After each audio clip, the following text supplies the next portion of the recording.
governante. Então, agora nós vamos terminar aqui o capítulo 8, mas eu quero ler aqui um verso com vocês, tá? Eu quero ler aqui o 9, quer dizer, o capítulo 9, o versículo 25, que diz assim: por sua astúcia nos seus empreendimentos, fará prosperar o engano no seu coração e se engrandecerá e destruirá a muitos que vivem despreocupadamente. Levantar-se-á contra o príncipe dos príncipes, mas será quebrado sem esforços de mãos humanas.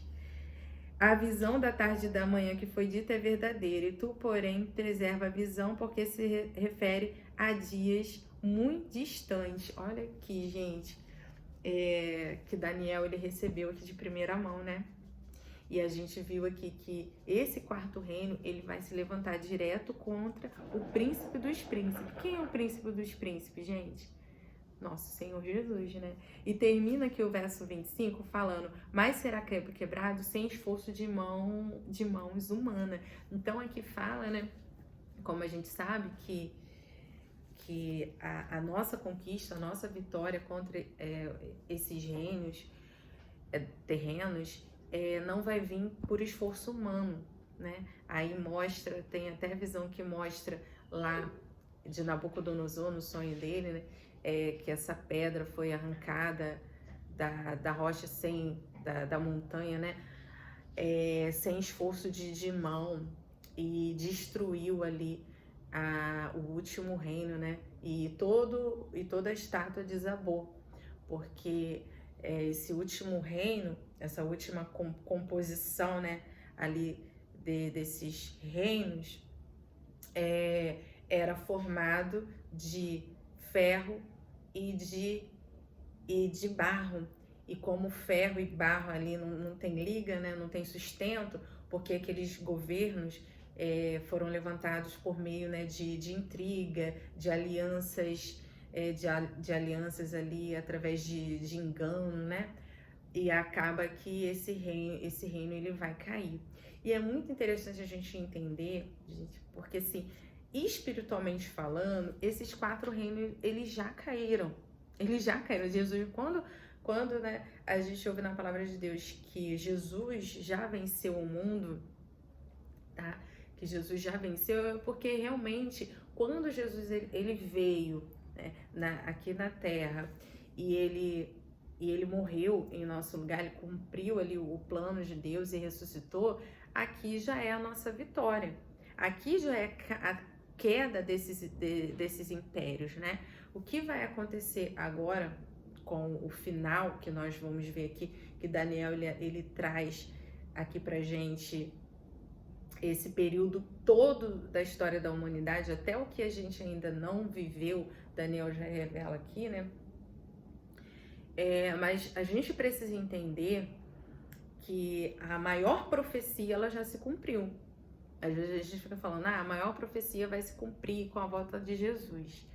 Não, porque se Jesus não viesse da primeira vez, não teria segunda vinda. Se Jesus não tivesse vencido na cruz, nós não estaríamos aqui comemorando a nossa vitória. Então nós já somos mais do que vencedores. A gente fala, a gente ainda vai vencer, a gente ainda vai conquistar, Jesus ainda vai vir conquistar. Não, Jesus já conquistou. O governo domina, ele só vai vir para tomar posse. Vocês estão entendendo? Aí, para ficar mais claro, eu vou trazer até um exemplo muito, muito simples. Por exemplo, quando vamos trazer para o governo aqui, para o nosso sistema de governo. Quando há uma eleição, né, e lá alguém é eleito, né? É eleito. Por exemplo, ele ganhou as eleições, aí dá lá o resultado. Pronto, ele vai ser o nosso futuro presidente. No caso, no ano passado, acho que as eleições, no caso final, foi no dia 30 de outubro, né? Acho que foi isso. Só que depois que o presidente ele venceu as eleições, ele tomou posse naquele dia, o candidato, ele tomou posse naquele dia e já passou a governar? Não, ele teve que esperar o fim, né, daquele mandato ali, e para que ele pudesse tomar posse, não é verdade? Mas ele já estava eleito, ele já tinha direito ali a faixa ali presidencial, já era dele, já foi conquistada por ele, entendeu? Já era dele, só esperou tomar posse, entendeu? Então a mesma coisa com Jesus, os reinos já pertencem a ele já conquistou.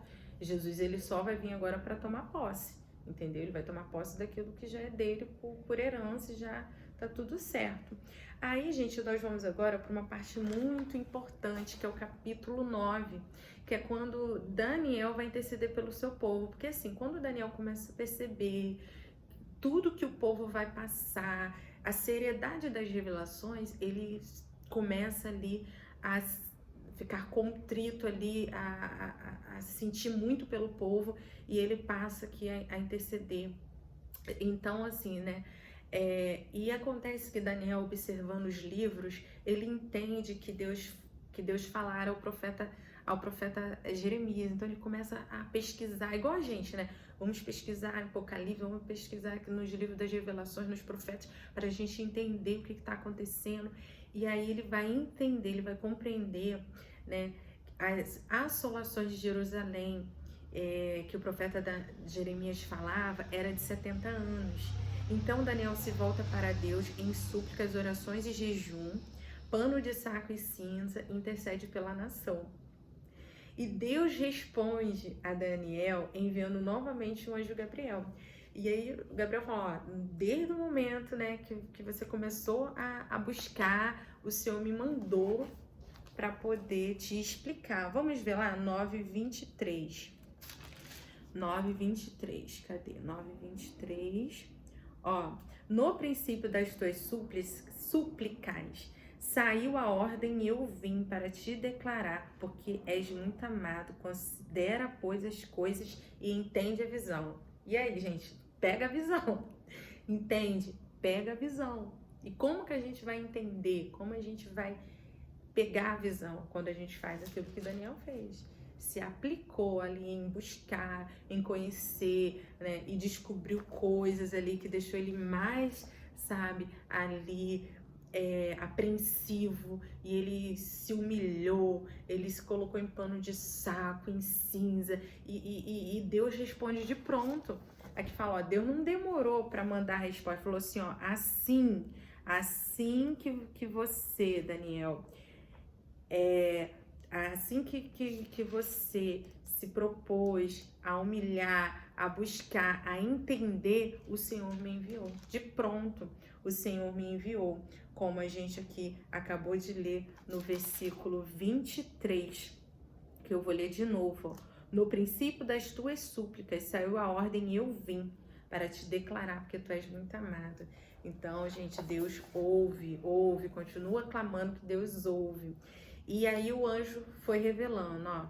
E ele faz uma revelação surpreendente, gente. Quando aquele que busca encontra, porque Deus fez uma revelação surpreendente para Daniel. 70 semanas estão determinadas para Israel. E ele fez aqui a separação. 7 semanas, e o que significa essa semana, né? É o tempo que foi determinado para Israel. Só que esse tempo, ele não terminou exatamente naqueles 70 anos da Babilônia, tá? Olha, isso aqui é muito importante que vocês saibam. Porque não somente esses 70 anos não significava somente o retorno de Israel para Jerusalém, depois do cativeiro de 70 anos. Esses 70 anos têm uma simbologia muito mais além, porque dentro desses 70 anos contempla toda a história, né? Toda a conclusão da história de Israel, inclusive a nossa também. Por quê? Essas 70 semanas, na verdade, cada semana são 7 anos, significam 7 anos, que vai dar um total de 490 anos. Então, gente, como é que a nossa história vai ser toda terminada em 490 anos? Peraí, porque desses 490 anos, eles não foram contados de forma sequencial. Teve uma pausa nessa história e a gente vai entender por quê. Então, as primeiras 7 semanas, que na verdade são 7 vezes 7, porque como a gente explicou, cada semana são 7 anos. Reconstrução do templo e edificação de Jerusalém. 7 semanas foi o tempo que levou, após a volta de Israel para Jerusalém, a volta dos judeus para Jerusalém. Levou em torno desse período aqui, né, para reconstrução de Jerusalém. Aí o templo foi reconstruído para quê? Para a vinda do Messias. E o Messias vem. E para contar a vinda do Messias, nós vamos contar mais 62 semanas, ok? Vamos contar mais 62 semanas. Então, pega aí, 62 vezes 7. O Messias chega. Só que ele vai chegar e vai acontecer o quê? O Messias, ele vai ser morto. E aí a gente vê lá no 9:26. Depois de 62 semanas, será morto ou ungido, e já não estará.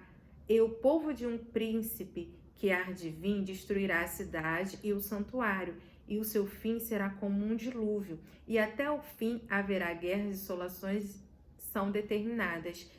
Gente, essa parte aqui que nós lemos, ela já se cumpriu na íntegra, todinha. Ela já se cumpriu. Porque o que aconteceu? Depois de 62 semanas veio ungido. Se a gente for contar daquele período até aqui, as 62 semanas, né? 7 semanas, mais 62 semanas, que vai dar o total de 69 semanas, a gente vai ver que é o prazo certinho depois que Jesus nasceu, tá? Vai dar o prazo certinho, contando na sequência vai dar certinho. E aí, o ungido, o Messias, ele vai ser morto, né? O Cristo. E o povo de um príncipe que há de vir destruirá. Que príncipe é esse? É o anticristo. Porque o próprio Jesus falou antes da sua morte que ele não poderia mais estar falando ali abertamente com os discípulos, porque o príncipe deste mundo já estava vindo e que ele não tinha nada a ver com ele. Então aqui a gente entende que viria esse príncipe das trevas, e esse príncipe, o povo desse príncipe iria fazer o quê? Destruir a cidade do santuário, que foi o que aconteceu 70 anos depois de Cristo, que Jerusalém foi destruída, o templo foi destruído, e até o fim haverá guerra, dessolações são determinadas. Até o fim haverá guerras, desolações são determinadas. Então, até o fim. Então, a gente está nesse período aí, ó. Esse período que nós estamos aqui, que haverá guerras até o fim, como Jesus falou, da tribulação, né? Que os santos passariam e também o povo, os judeus passariam por esse período. Então, a gente vê que desde aquele tempo para lá, desde a morte de Jesus para cá, não houve paz na terra, está sempre em guerra, né? Sempre em guerra. A gente viu que os judeus nunca tiveram assim um período de paz, estão sempre ali sendo ameaçados, né? Então, gente, é muito importante essa parte aqui da história, tá? E agora nós vamos aqui, já estamos concluindo, a última semana, aí que está. Essa última semana que está determinada para os judeus, essa última semana foi pausada, tá? Ela ainda não aconteceu. Então, o que falta, Raquel, dessas 70 semanas que estão determinadas para o povo de Israel, para os judeus? O que falta? Falta uma semana. Porque essa uma semana que os, né, no caso ali, os historiadores, né, os teólogos, se referem lá ao final dos tempos, ao livro de Apocalipse, né, que no final, depois do arrebatamento, terá um tempo de 7 anos, essa última semana que nós estamos falando aqui, tá? Essa última semana, porque essa última semana, ela não encerrou ainda, porque o relógio tinha parado, né? O relógio, ele parou. Parou quando? Quando Israel deixou de ser nação e Israel foi espalhado pelos 4 cantos da terra. Então, houve essa pausa. E essa pausa é para quê? É para para os gentios. Essa pausa que nós chamamos do tempo da graça. É o tempo que Deus está esperando que a humanidade se converta. Né? É o tempo da salvação. É o tempo que a gente fala, o tempo da graça. Então, dentro desse tempo da graça, que é o tempo ali da misericórdia de Deus, né? Da paciência de Deus, do favor de Deus, esse tempo que nós estamos vivendo hoje, esse é o tempo que foi, no caso, liberado para nós antes que acontecesse o final da nossa história. E aí o que falta agora pra gente? Só essa última semana e encerrar esse tempo da graça. E Daniel vai ter uma última visão, lá no capítulo 10, que é a visão que ele vai ter no rio Tigre. E nessa visão, né, ele vai ter essa visão a partir de um período, com todas essas informações, Daniel, ele decide, né, fazer um período aí de busca intensiva de Deus, que a gente fala, né, os 21 dias, né, de Daniel, né, que ele passou pranteando, fazendo um jejum rigoroso durante esse período, né, nada agradável ele colocou diante dos seus olhos. E essa visão que ele tem à borda do rio Tigre, ele vê um homem vestido de linho. E esse homem, ele diz lá em Daniel 10:12 assim: não temas, Daniel, porque desde o princípio, desde o primeiro dia em que aplicaste o teu coração a compreender e humilhaste perante o teu Deus, foram ouvidas as tuas palavras. Né? Esse homem vestido de linho, ele revela que ele veio imediatamente para poder consolar, para poder responder a Daniel por conta das suas súplicas, por conta ali dos seus questionamentos, né? Dos 21 dias que ele passou ali buscando a Deus, né? E fala que a gente não deve desistir, né? Que a gente deve seguir no propósito. Por quê? O anjo, ele veio, só que ele foi impedido por conta aqui dos principados. Fala aqui do príncipe da Pérsia, que tentou impedir a chegada daquele ser celestial.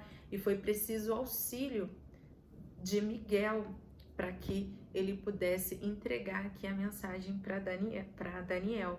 E o anjo veio para fazer conhecer o que há de suceder ao povo nos últimos dias, que é essa última semaninha aí que a gente está esperando. E o anjo, gente, vai ser tão preciso que ele vai dar detalhe de todos os reinos da história, até o tempo que Miguel se levantará para defender Israel.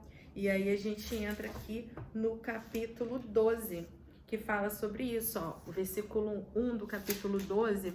Naquele tempo se levantará Miguel, grande príncipe, o defensor dos filhos do seu povo, e há de haver tempo de angústia, qual nunca houve desde que houve nação, até aquele tempo. Mas naquele tempo será salvo o teu povo e todo aquele que for achado escrito no livro da vida. Aí fala aqui da ressurreição, no verso 2, né? Muitos dos que dormem no pó da terra ressuscitarão, uns para a vida eterna e outros para a vergonha eterna. E os que forem sábios, pois, resplandecerão como o fulgor do firmamento, e os que a muitos conduzirem à justiça, como as estrelas sempre e eternamente brilharão. E é muito interessante, gente, que aqui nessa parte que vai falar que o conhecimento vai se multiplicar no final de tudo, né? E Daniel, ele foi ficando muito apreensivo para saber quando isso tudo ia acontecer. E aí no finalzinho, Daniel é consolado, né, com a palavra de que essas palavras deveriam ser encerradas e seladas até o fim do tempo, porque essas coisas, elas ainda levariam muito tempo para ser cumprida. Haveria um tempo ainda para que ela pudesse se cumprir. E fala aqui para Daniel, né? Tô tentando ver aqui a parte que o anjo fala isso. Ó, lá no 12:8 diz assim: eu ouvi, porém, não entendi. Então eu disse: meu senhor, qual será o fim dessas coisas? Ele me respondeu: vai, Daniel, porque essas coisas estão encerradas e seladas até o tempo do fim. E no final ele termina: tu, porém, segue o teu caminho até o fim, pois descansarás e ao fim dos dias te levantarás para receber a tua herança.